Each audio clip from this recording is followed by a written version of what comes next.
The phone stopped ringing at 2:17 a.m., and that's how I knew something in my life had ended forever.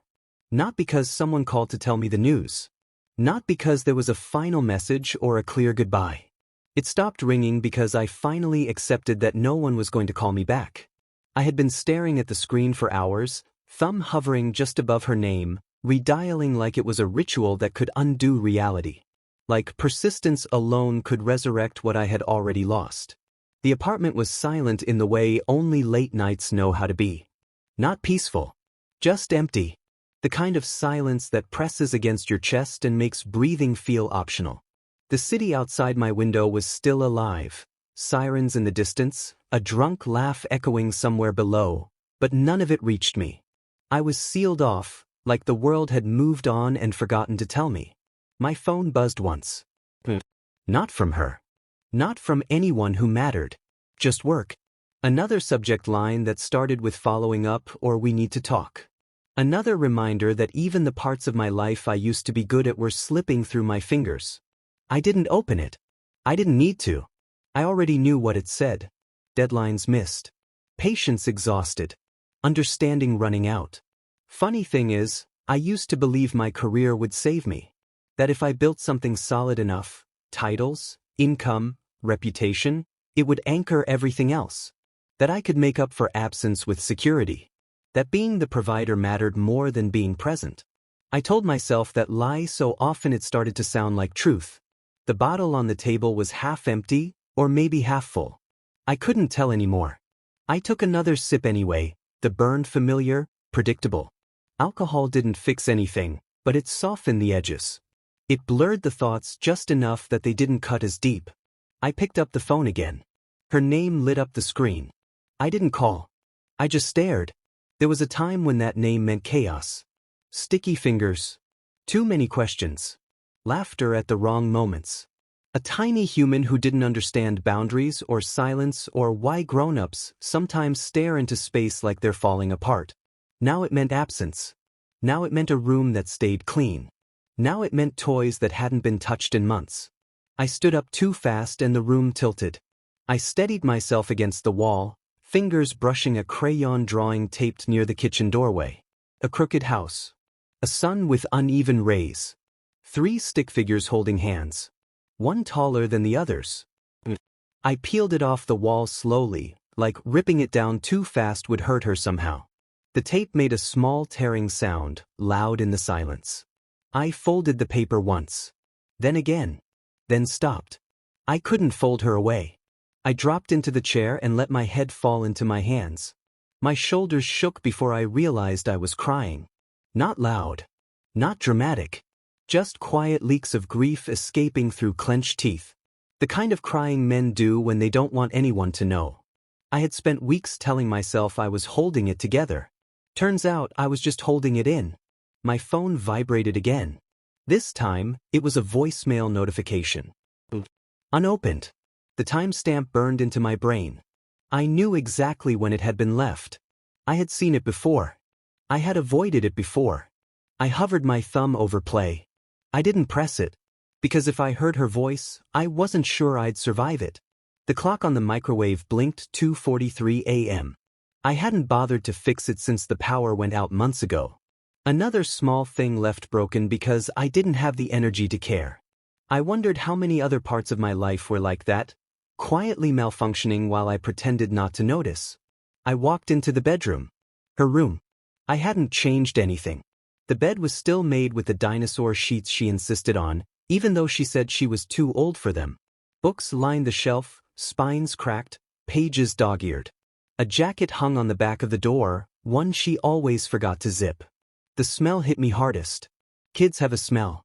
Something warm and faintly sweet. It lingers longer than it should.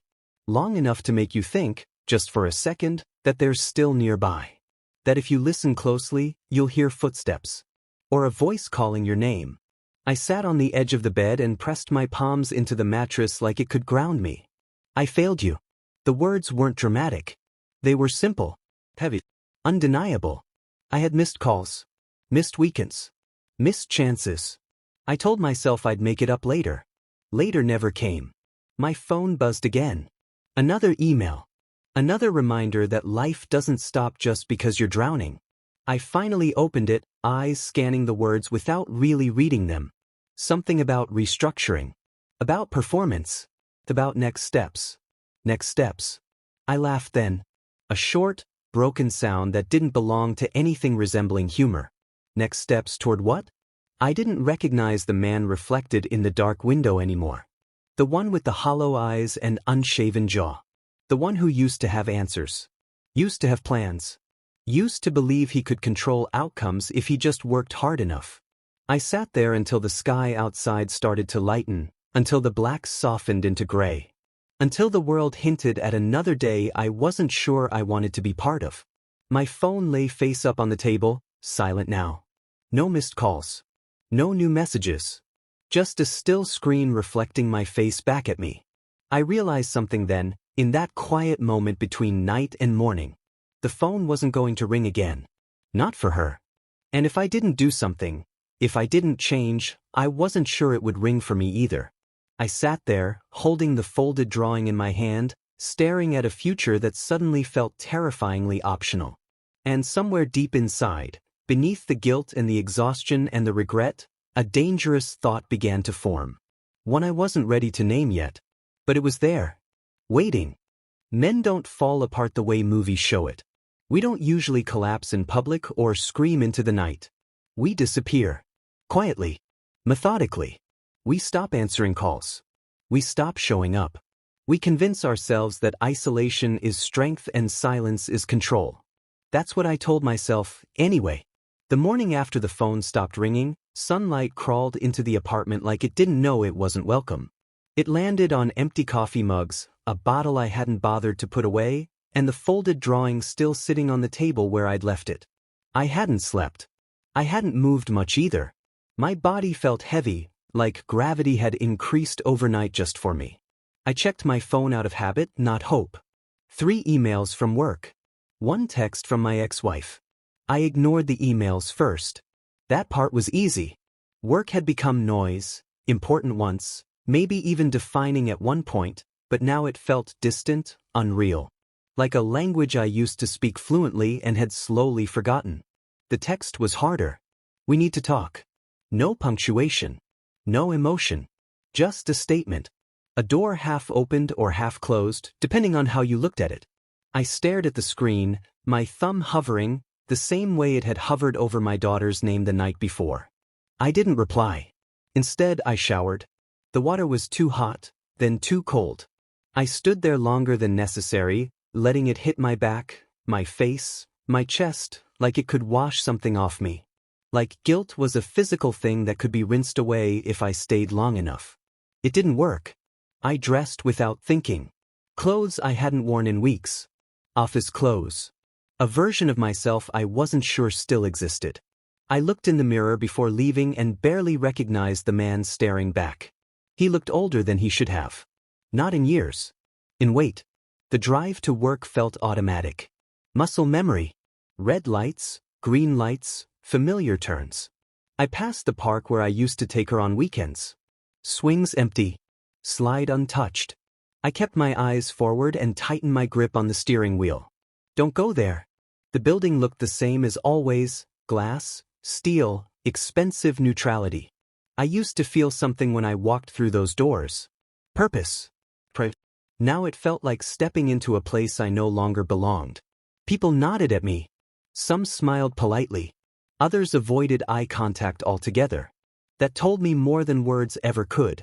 My manager called me into his office before I even sat down. He closed the door gently, like this was a conversation meant to be handled with care. "I'll be honest," he said. "We're concerned." Concern. That was the word people used when disappointment had already settled in. He talked for a few minutes. About performance. About focus. About how everyone was under pressure right now. I nodded at the right moments, said the right things. Apologized when expected. Promised improvement I wasn't sure I could deliver. Then he said it. "Maybe it's time we think about whether this role still makes sense for you." Not fired. Not yet.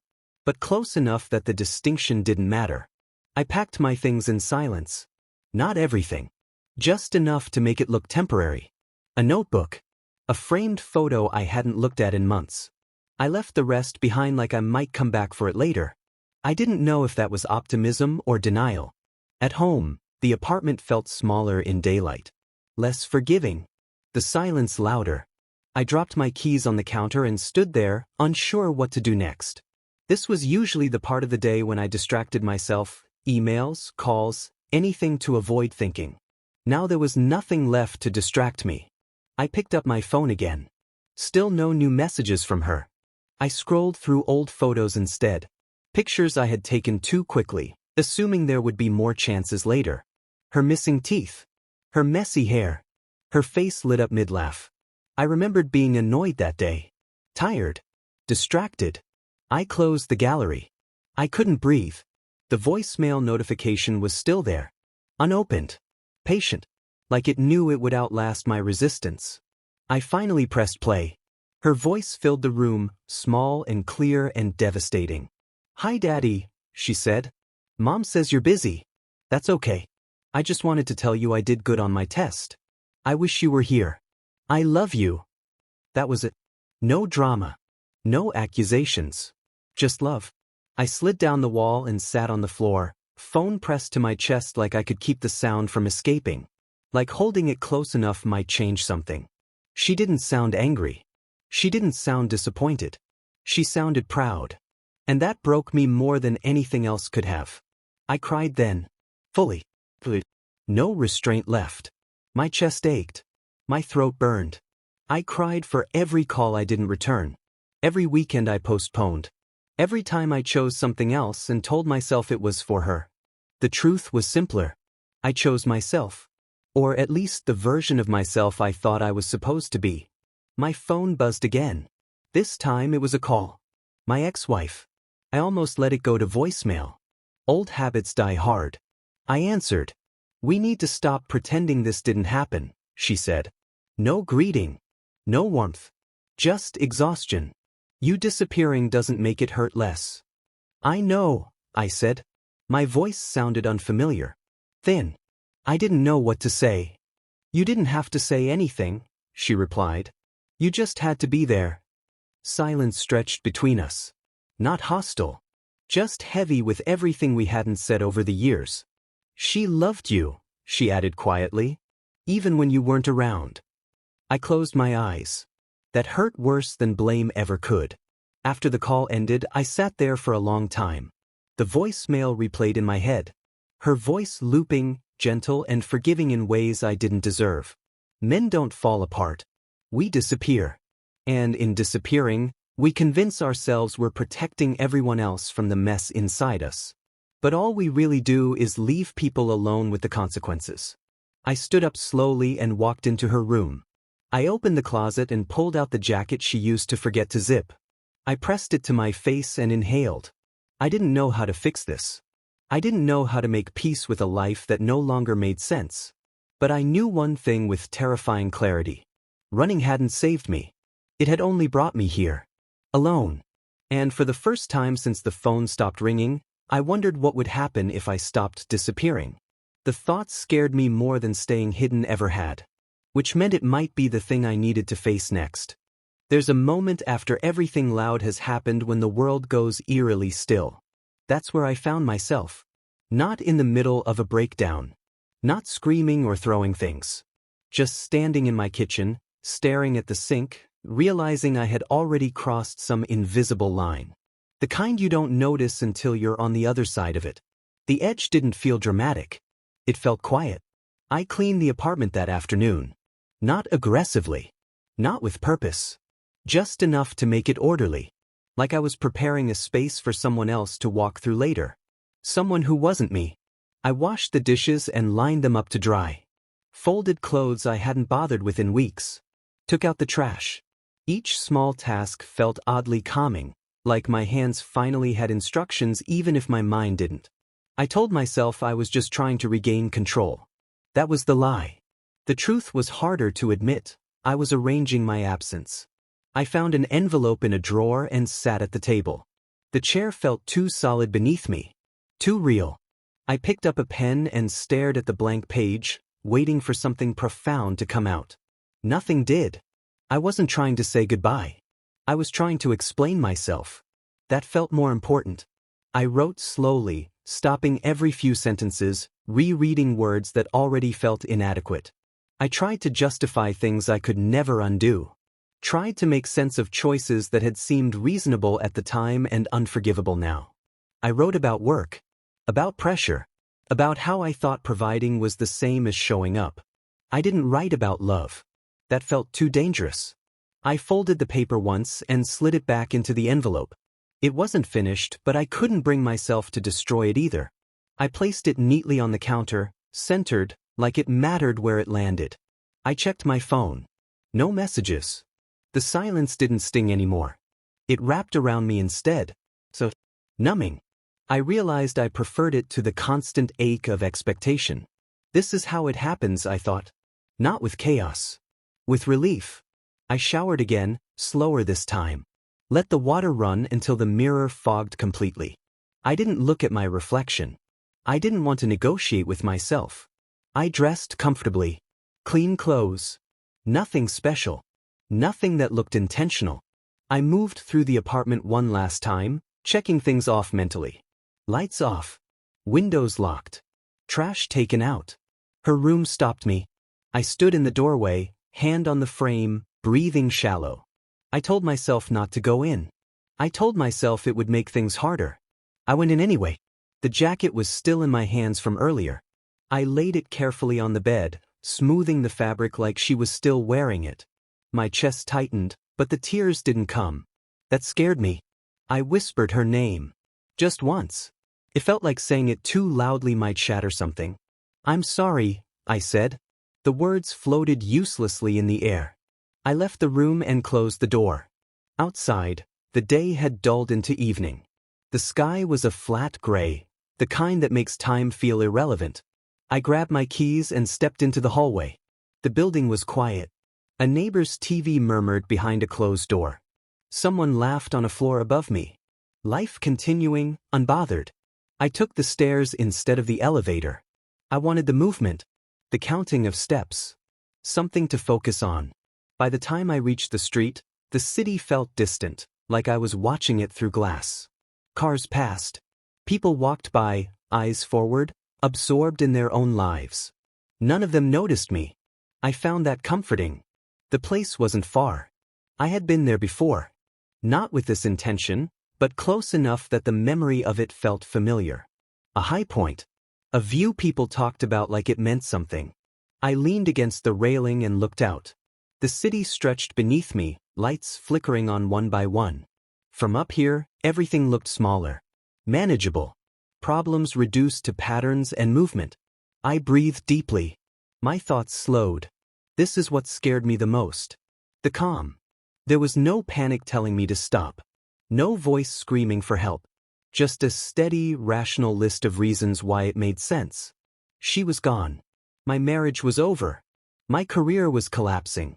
I was tired. I told myself the people I would hurt were already hurting. That my absence wouldn't change much. That maybe it would even be a relief. I convinced myself that choosing not to be here anymore wasn't selfish. It was practical. I checked my phone one last time. Not expecting anything. Just confirming. Still nothing. I slid it into my pocket. I thought about the voicemail. About her voice. About how proud she had sounded. The memory flickered, distant, like it belonged to someone else. I told myself she wouldn't want me like this. That was true. What I didn't let myself think about was what she would want instead. I closed my eyes. For a moment, I imagined quiet. No guilt. No pressure. No constant replay of mistakes. Just rest. A sound cut through the air. A laugh. Chirp. Close. I opened my eyes. A group of people walked past behind me, unaware of how close I was to leaving everything behind. One of them brushed my shoulder and apologized without really looking at me. "Sorry, man." I nodded. He kept walking. That was it. No intervention. No dramatic interruption. Just life brushing past me, indifferent. I tightened my grip on the railing. This would be easy, I thought. And that was the most dangerous thought of all.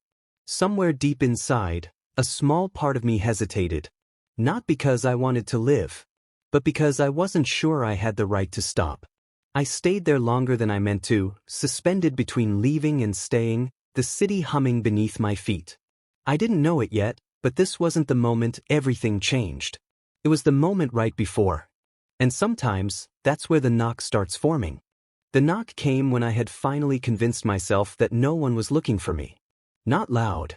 Not urgent. Just firm enough to refuse being ignored.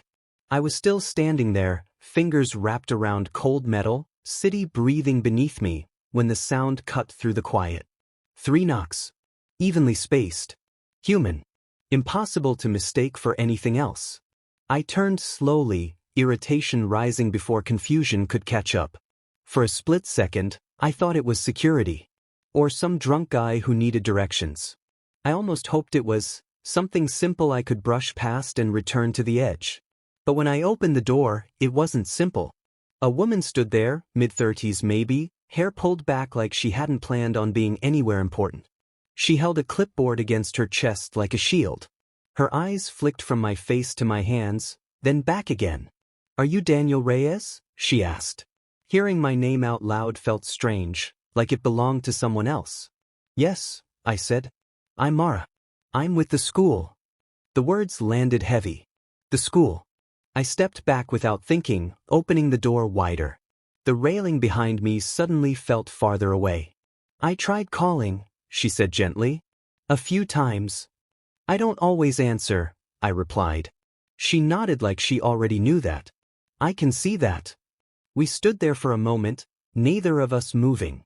The city noise filled the space between us, impatient. Finally, she spoke again. "I'm sorry to show up like this. But there were some things that needed to be returned." She reached into her bag and pulled out a small, worn backpack. Purple. Frayed at the edges. One strap repaired with clumsy stitching. My chest tightened. "She insisted on fixing it herself," Mara said, noticing my stare. "Said it gave it character." I swallowed. "I didn't know what to do with it," she continued. "They said you weren't responding. I didn't want it sitting in a lost and found bin." I took the backpack from her hands. It felt heavier than it should have, like it carried more than notebooks and pencils. "Thank you," I said. The words sounded inadequate. She hesitated, then glanced past me, toward the open door, the railing, the view. "May I come in?" she asked. I almost said no. I almost told her it wasn't a good time. Instead, I nodded. Inside, she took in the space quickly, too clean, too quiet. Her eyes paused on the folded paper on the counter. On the empty bottle. On the way my hands shook as I set the backpack down. "She talked about you a lot," Mara said, sitting when I gestured to the chair. I stayed standing. "That surprises people," she added. "Given everything." I didn't ask her to explain. "She was proud of you," Mara said. "Especially your work. She told her class you built things. That you were busy making something important." I laughed then. A short, bitter sound. "That's not," I stopped myself.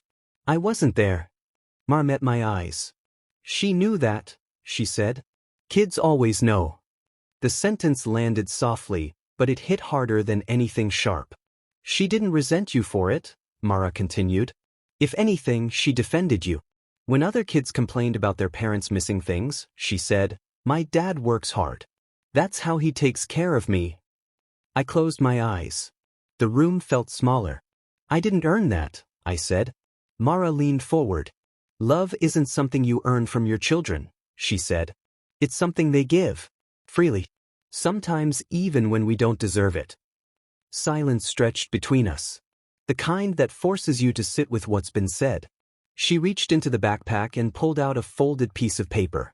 "This was inside," she said. "I think it was meant for you." I took it carefully, afraid of tearing it. The handwriting was uneven, letters leaning into each other like they were afraid to be alone. "Daddy, I know you are busy. It's okay. I love you anyway. When you come back, can we get ice cream?" My vision blurred. "When?" I whispered. Mara watched me quietly, giving me space to fall apart without commentary. "She asked me once," she said after a moment, "if you'd come to her recital." I told her sometimes grown-ups miss things they want to be at. What did she say? She said, "That's okay. He always comes back." Something inside me cracked open then. Not loudly. Just enough to let the truth seep in. I had taught her that disappearing was temporary. That absence didn't mean abandonment. And now I was standing on the edge of proving her wrong. I almost didn't open the door, I admitted. Mara nodded. I figured. She stood, gathering her things. "There's one more reason I came," she said. "Next week, the class is planting a tree. In her name. Parents are invited." I shook my head instinctively. "I don't know if I—" "You don't have to say yes now," she said. "I just wanted you to know." She talked about trees a lot. About how they keep growing even after storms. She moved toward the door, then paused. "For what it's worth," she said, "she believed you'd show up." After she left, the apartment felt different. Not warmer. Not better. Just occupied. Like her voice had rearranged the air. I sat on the floor with the backpack in my lap and pulled things out slowly. A pencil chewed at the end. A crumpled permission slip. A small rock with googly eyes glued on. At the bottom, I found her recorder. Plastic. The kind of thing that sounds terrible in anyone else's hands. I lifted it to my lips and blew a note. It came out shrill and wrong. I laughed despite myself.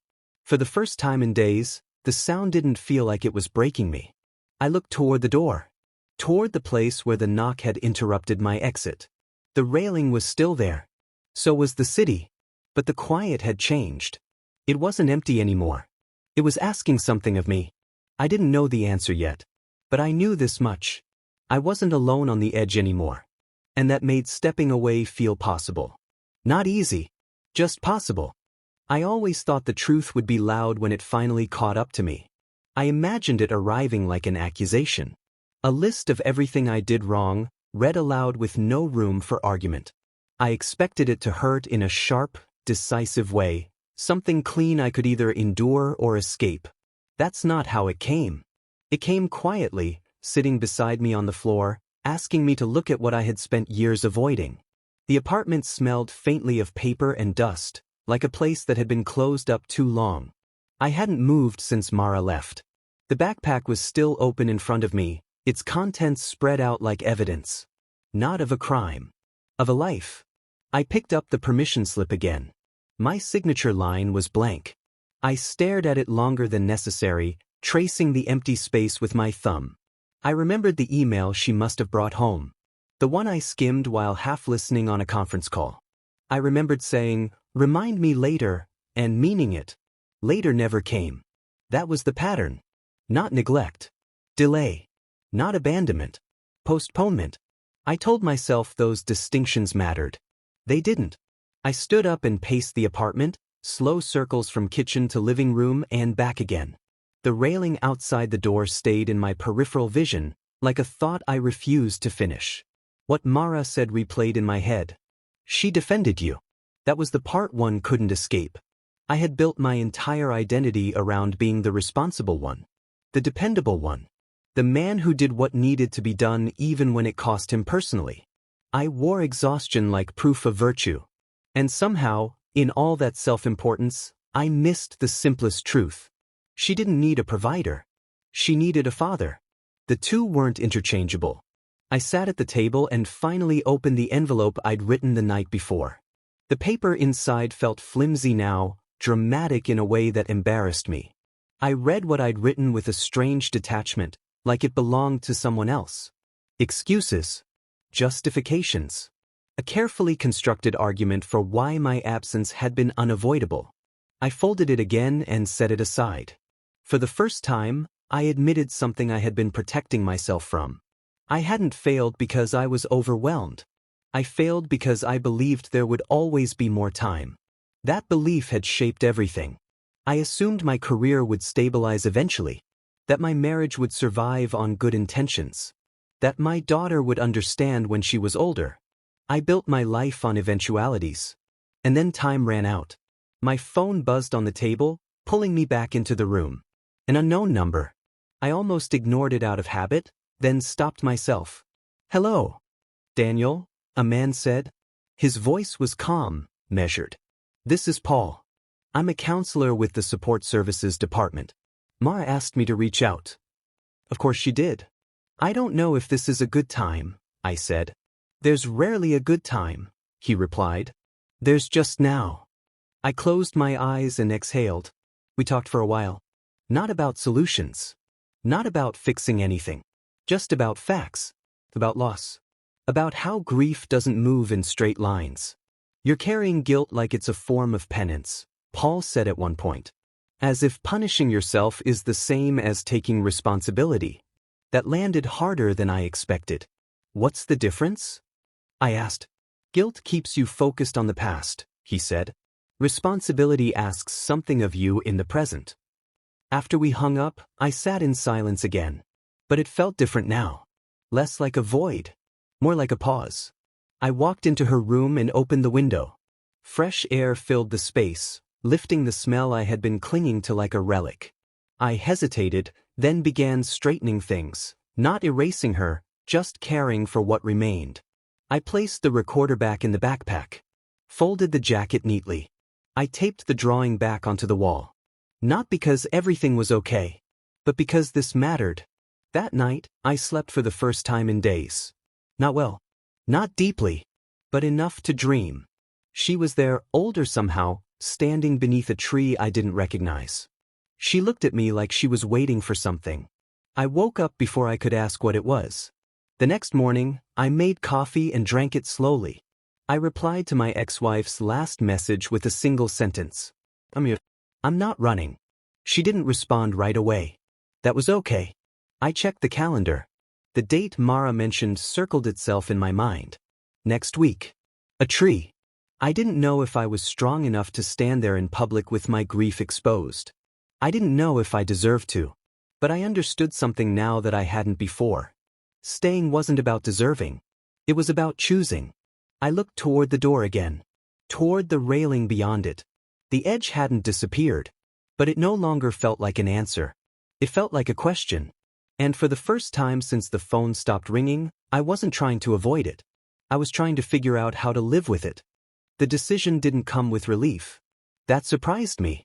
I had always assumed that if I chose to stay, really chose it, something inside me would ease. That the weight would lift, even a little. Instead, the opposite happened. The moment I admitted I wasn't going to disappear, everything felt heavier. Because staying meant living with what I'd done. Not fixing it. Not redeeming it. Just carrying it. The morning after I decided, the apartment felt unfamiliar again. Not hostile. Just exposed. Like I had been hiding behind my grief and suddenly there was nowhere left to stand. I made the bed. Opened the curtains. Let the light come in even though it showed too much. I sat at the table and stared at my phone for a long time. This time, I wasn't waiting for it to ring. I was deciding who to call. My finger hovered over a number I hadn't saved as a favorite. I didn't want it to feel easy. I wanted the friction. The resistance. When the line connected, my throat tightened. Support services, a woman said. Her voice was calm in a practiced way. How can I help you today? I opened my mouth and nothing came out. It's okay, she said gently. Take your time. I don't want to die, I said finally. The words felt clumsy. Incomplete. I just don't know how to live with this. She didn't rush to reassure me. She didn't minimize it. That's a real place to be, she said. Let's talk about what today needs to look like. We talked for 20 minutes. About grounding. About not being alone. About steps that didn't require confidence or optimism, just compliance. Just showing up. When we hung up, I felt drained. But I was still there. That had to count for something. I threw the unfinished letter away. Not ceremoniously. Just into the trash, where it belonged. I didn't need to explain myself to the past anymore. Then I did something that scared me more than standing on the edge ever had. I called my ex-wife. She answered on the third ring. I'm not asking for forgiveness, I said before she could speak. I'm not asking you to make this easier. I just need you to know I'm staying. I'm getting help. There was a pause. I don't know what that means yet, she said carefully. Neither do I admitted. But I couldn't let you think I was disappearing again. She exhaled. I could hear it through the phone. Thank you for telling me, she said. That matters. After the call, I sat on the floor with my back against the couch and let myself feel the fear I'd been outrunning. Living meant consequences.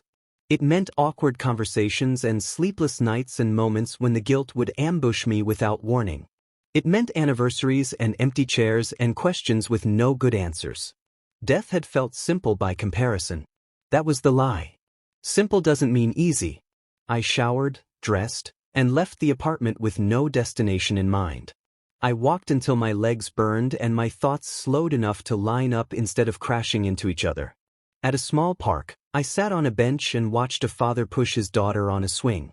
She laughed every time she went higher. He looked tired, distracted. He kept pushing anyway. I didn't look away. I let it hurt. That afternoon, I scheduled an appointment. Then another. I added them to my calendar like they were meetings with my future self. No promises. No grand declarations. Just dates. That night, I stood in her room again. The air felt lighter now that the window had been open all day. I sat on the floor and talked to her out loud. I'm still here, I said. My voice shook. I don't know how to do this right. But I'm not leaving. There was no answer. That was okay. Staying wasn't about being reassured. It was about being accountable. Before bed, I checked my phone one last time. A message from Mara. Just checking in. Tree planting is still next Thursday. No pressure. I stared at the screen. Pressure wasn't the problem. Avoidance was. Head back. I'll be there. When I lay down, sleep came slowly. My mind kept reaching for the edge out of habit, like a tongue searching for a missing tooth. But each time I pulled it back. Not with strength. With intention. I didn't feel hopeful. I felt committed. And that was new. Staying wasn't a victory. It was a practice. One I would have to choose again tomorrow. And the day after that. For now, that was enough. Grief doesn't get lighter. That was the first thing I learned. It doesn't shrink with time or fade into something manageable if you wait long enough. It stays the same size. The only thing that changes is you. Your strength. Your posture. Your willingness to keep moving even when every step reminds you of what you're carrying. The days between deciding to stay and the tree planting passed slowly. Not painfully. Just deliberately. Each morning, I woke up with the same familiar ache in my chest, but now there was something else layered on top of it. Responsibility. I kept my appointments. Sat in rooms that smelled like old coffee and carpet cleaner. Spoke out loud about things I had spent years explaining away in my head. Some days I talked easily. Other days I stared at the floor and counted breaths. Both counted. I went back to work, not as the man I used to be, but as the one I was now. Quieter. Less interested in proving anything. When my manager asked how I was doing, I told him the truth. I'm here, I said. He nodded, unsure what to do with that answer. At night, the apartment no longer felt like a crime scene. It felt like a place in recovery. I cooked simple meals. Washed dishes right after using them. Not because it mattered in the grand scheme of things, but because these small acts anchored me to the present. Some evenings were harder than others. I'd catch myself reaching for my phone, wanting to tell her something small. A joke. A thought. The way the clouds looked just before sunset. When that happened, I didn't numb it. I let it pass through me. The day before the planting, I almost backed out. I stood in the shower longer than necessary, letting the water run, rehearsing excuses in my head. Too busy. Not ready. Someone else should represent the family. All eyes. The truth was simpler. I was afraid of being seen. Not as a man who had it together, but as one who didn't. The morning of the planting was clear and bright in a way that felt unfair. The kind of day she would have loved. I dressed carefully, choosing clothes that didn't draw attention but didn't hide me either. At the school, parents gathered in small clusters, talking quietly. Some faces I recognized. Others I didn't. When I walked toward them, a few people looked up, curiosity flickering across their expressions. I felt exposed. Mara spotted me first. You came, she said, smiling softly. I said I would. She nodded, like she understood how much that had cost me. The tree stood off to one side of the yard, small and unassuming. A plaque rested at its base, still covered by a cloth. I didn't need to read it to know what it said. A few words were spoken. About growth. About memory. About how living things carry forward what's been lost. I heard them without really hearing them. When it was time, Mara handed me the shovel. "For you," she said. My hands shook as I took it. I pushed the blade into the dirt. The resistance surprised me. Planting wasn't gentle. It required force. Commitment. As I worked, I felt eyes on me, but no judgment. Just presence. When the tree was settled, Mara uncovered the plaque. Her name. No last name. Just her.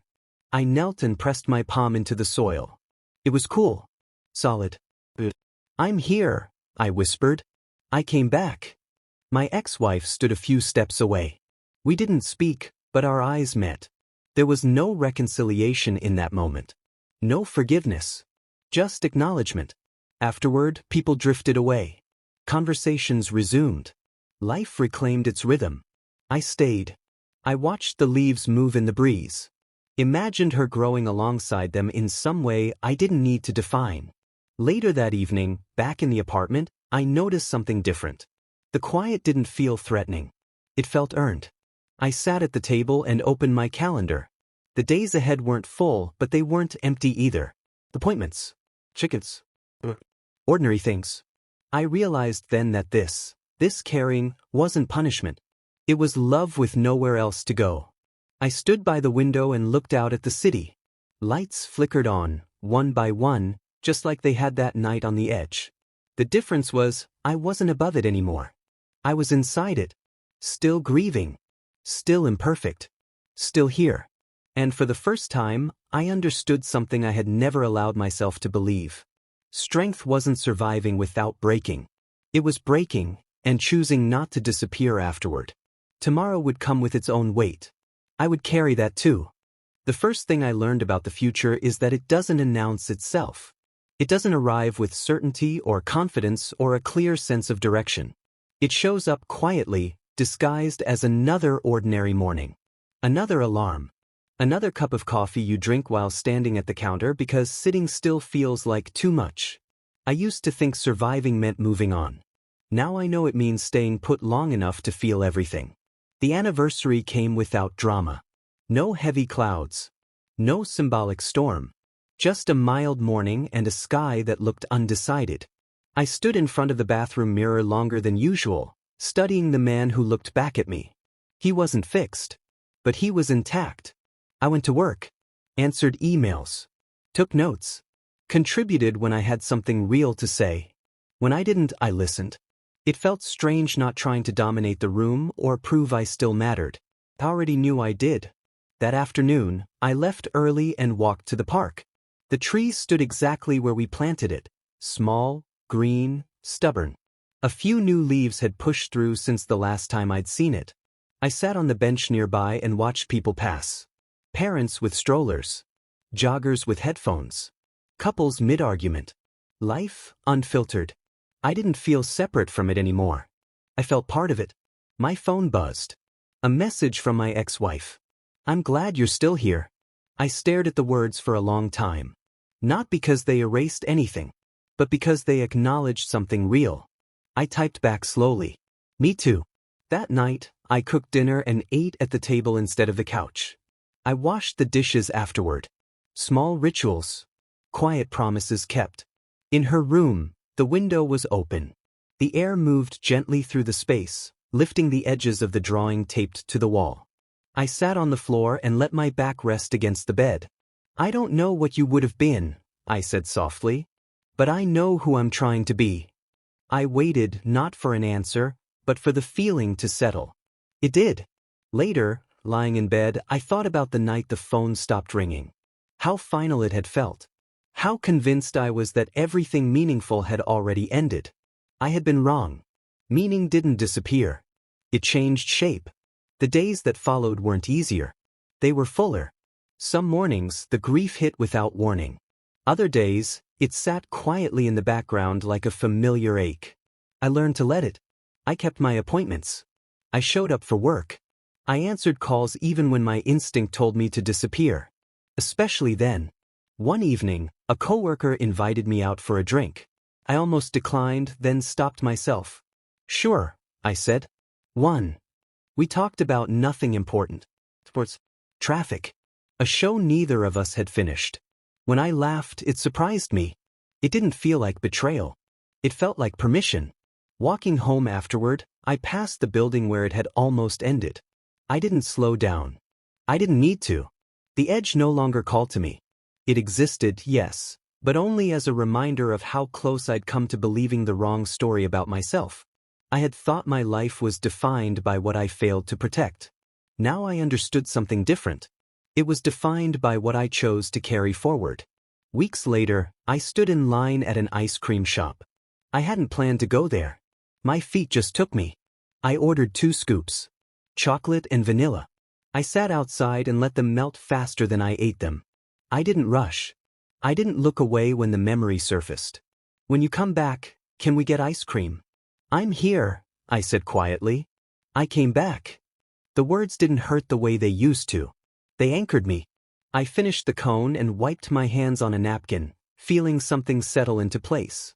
This life, the one I was living now, wasn't a reward. It wasn't redemption. It was responsibility. And strangely, that made it precious. That night, before turning off the light, I checked my phone one last time. No missed calls. No emergencies. Just stillness. The good kind. I thought about everything I didn't know yet. The mistakes I would still make. The days that would test me. I wasn't afraid of them anymore. Because I wasn't running. I lay there, breathing evenly, feeling the weight of my life press down on me, not as punishment, but as proof. Proof that I was still here. Still choosing. Still carrying love forward in the only way I knew how. By living. I closed my eyes and let the quiet hold. Tomorrow would come. And I would meet it. Not because I deserved to, but because I stayed.